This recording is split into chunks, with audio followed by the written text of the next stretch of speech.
윤석열 대통령이 오늘 설 특별 사면을 단행했습니다. 생계형 민생 사면을 취지로 이뤄진 이번 특사에는 각종 행정 제재 감면까지 이뤄져 45만여 명이 대상에 올랐는데요.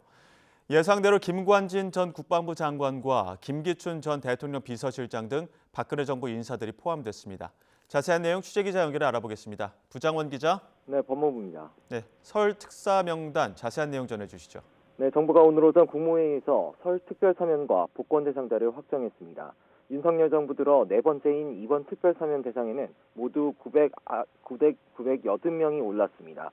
정치인이나 고위공직자, 언론인 출신은 24명으로 박근혜 정부 시절 인사인 김관진 전 국방부 장관과 김기춘 전 대통령 비서실장이 포함됐습니다. 사면 배경에 대한 정부 설명 들어보시죠. 갈등은 일단락하고 국민 통합의 계기를 마련함과 동시에 국가 발전에 다시 공헌할 수 있는 기회를 부여하였습니다.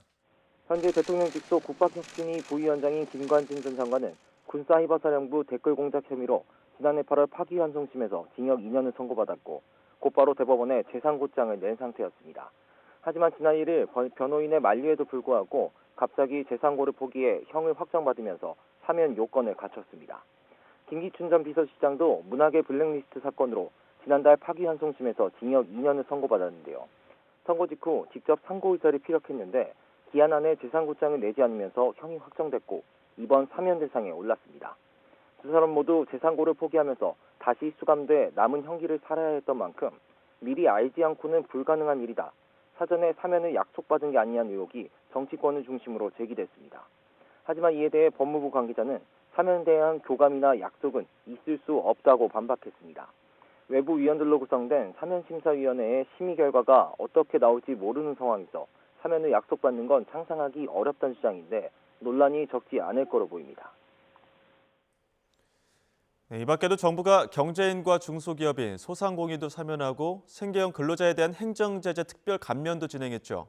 네, 그렇습니다. 기업 운영 과정에서 벌어진 일로 실형 복역을 마쳤거나 집행유예 기간이 지난 경제인 5명이 대상인데요. 최재원 SK그룹 수석부회장, 구본상 LIG 회장이 격관됐습니다. 또 정부는 45만여 명에 대해서 여객 화물운송업, 식품적객업, 생계형업, 운전면허 등 행정제재에 대한 특별 감면 조치와 공무원 징계 사면 등을 실시했습니다. 이전에 발표된 신용회복 지원 방안에 따라 2천만 원 이하 소액 연체 이력자 298만 명에 대한 신용회복 지원도 다음 달 12일부터 이뤄질 예정입니다. 지금까지 법무부에서 전해드렸습니다.